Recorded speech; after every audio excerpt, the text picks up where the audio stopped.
কিছু না পারেন বিপদে ফেলেন না। কোনো রকমের বিভ্রান্তিমূলক কোনো কনভারসেশনসে আমরা কেউ না যাই, কোন ঘটনা পরবর্তীতে না ঘটে। যে ঘটনাটা ঘটে গেছে একটা অনাকাঙ্ক্ষিত ঘটনা, মাইলস্টোন স্কুলে, এবং এত সংখ্যক বাচ্চারা, টিচাররা সব মিলে আসলে যা যা দেখা যাচ্ছে ফেসবুকে কিংবা সোশ্যাল মিডিয়াতে, আসলে আমি পারছি না। আমার মানে স্ক্রল করতেও খুব অন্যরকমের একটা ফিলিং হচ্ছে।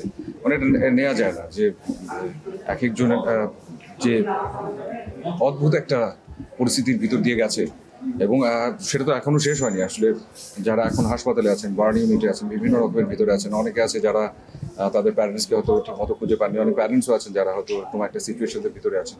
এটা আসলেই আমাদের সবার জন্য ভীষণ কষ্টের, এবং যতটা আসলে আমরা বলতে পারছি এর চাইতেও যারা আসলে এটা সাফার করছেন তাদের জন্য আরো অনেক বেশি কষ্টের। তবে আমার কাছে মনে হয় আমাদের সবার একটা দায়িত্ব আছে, কারণ যারাই আসলে এটার ভিতর দিয়ে গেছেন কিংবা আমরা যারা দেখছি, আমাদের সবার খারাপ লাগাটা যেমন আছে, তেমনি আসলে সবার পাশে সবার দাঁড়ানোর বিষয়ও আছে। কোনো রকমের বিভ্রান্তিমূলক কোনো কনভারসেশনসে আমরা কেউ না যাই, এবং যে যাকে পারি যতটুকু পারি, যেমন ব্লাড ডোনেটের কথা অনেকে বলছেন, বিভিন্ন হয়তো হসপিটালে দৌড়াদৌড়ির বিষয় আছে, তো যে যাকে যেভাবে করে পারি আমরা আসলে হেল্প করি, কারণ এই সময়টাও অতিক্রম করতে আরও সময় লাগবে, এটা এত সহজ বিষয় নয়। যারা সুস্থতার পথে যাবেন তাদের সুস্থতার পথে যেতেও আসলে সময় লাগবে।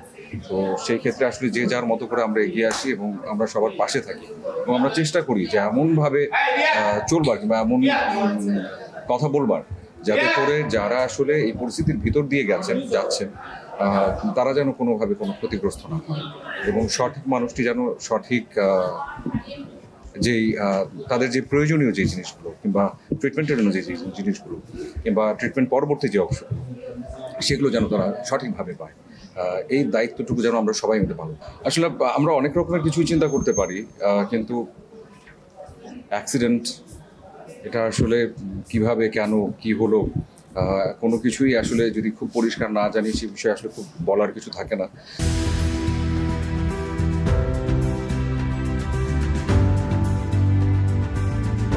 তবে অবশ্যই বলতে চাই এটা যে এতগুলো প্রাণ, এতগুলো মানুষ হতাহত হলো, এতগুলো বাচ্চা বিশেষ করে হতাহত হলো, সেটা কিন্তু ভীষণ কষ্টের। কারণ বাচ্চাদেরকে ভালোবাসেন এমন কেউ নেই, এই প্রত্যেকে আমরা, এবং আমাদের দায়িত্বের মধ্যে এটা আসা উচিত যাতে করে এরকম ঘটনা পরবর্তীতে না ঘটে, এবং সেই জন্য আসলে যা যা রকমের যা যা করণীয় সেগুলো যেন এখন থেকে আমরা করতে পারি। সেই সাথে এটাও আমার মনে হয় দরকার যে যখন এই ধরনের ঘটনা, কারণ আসলে ঘটনা যে কোনো সময় যে কোনো জায়গায় যে কোনো কিছু ঘটতে পারে, কিন্তু তার পরবর্তী স্টেপগুলো কী হবে, আমরা আসলে তাদেরকে রেস্কিউ কীভাবে করে করতে পারি, আমরা কীভাবে তাদের পাশে দাঁড়াতে পারি, সেই সিস্টেম প্রসেসটা যদি আরও জোরদার হয়, আরও দ্রুত গতিতে করা সম্ভব হয়, তাহলে হয়তো আরও সংখ্যক প্রাণ বেঁচে যায়। হয়তো দুর্ঘটনার পরবর্তী অংশটা হয়তো একটা প্রপার জায়গায় হয়তো দেখা যেতে পারে। তো ওই জায়গা থেকে আমার কাছে মনে হয় আমাদের সবার অনেক বেশি সাবধান আরও হয়ে যাওয়া উচিত। এটা খুব পরিষ্কার বলতে চাই, এটা সেই সব মানুষগুলোর আসলে নীতির প্রবলেম। তাদের আসলে আমি অবশ্যই বলবো যে আমরা প্রত্যেকে মানুষ, আমাদের প্রত্যেকের বিবেক আছে, বুদ্ধি আছে, এবং আমরা মানুষ এই জন্য যে যাতে করে আমরা আসলে মানবিকতা দেখাতে পারি, মনুষ্যত্ব দেখাতে পারি। কিন্তু যারা পারছি না কিংবা দেখাচ্ছি না, যারা এই ধরনের কাজ করছে, এই জায়গাটা তো আমরা ব্যবসার চিন্তা করছি, তারা কেমন মানুষ আমার বলার কিছু নেই। যারা এই কাজটা করেছেন তারা তো আসলে নিজেরাও দেখতে পাচ্ছেন যে আপনাদেরকে নিয়েও আলাপ হচ্ছে। এই বার্তাটুকু আপনাদের কাছে আসুক, এবং আপনারা নিজেরা বুঝে যান বিপদ আপনারও হতে পারে, বিপদ আপদে আপনিও পড়তে পারেন। আপনার পাশে তখন যদি কাউকে না পান আপনার কেমন লাগবে? তো এই বিষয়গুলো আর ঘটাবেন না প্লিজ। নিজেরা শুধরে যান, চেষ্টা করুন আরেকজনকে উপকার করতে, হেল্প করতে। না পারেন, কিছু না পারেন বিপদে ফেলেন না, কোনো অপকার। অনেক কিছু আসলে দেখা হচ্ছে আর দেখা হয়েছে, আমি সেটা বলবো না, যে কারণে অনেক বিষয় আসলে কমেন্ট করতে চাই না। তবে যেই জিনিসগুলো আসলে খারাপ লাগার, সেগুলো তো আসলে খারাপ লাগবে, প্রত্যেকটা মানুষের খারাপ লাগবে। এই যে একটু আগে যে কথাটা বললেন, যদি আজকে পানির দাম এত হয়ে যায়, আজকে যদি ট্রান্সপোর্টেশন দাম এরকম হয়ে যায়, তাহলে আসলে মানুষ হিসেবে আপনি কেমন? আপনার দায়িত্ব আছে না? আপনি যখন একজন বিপদে পড়বে, আপনি তাকে উপকার না করতে পারেন, আপনি যখন ভাড়াটা বাড়িয়ে দেবেন, আপনি কি অপকার করলেন না? ওই দায়িত্ববোধটুকু আপনার থাকবে না?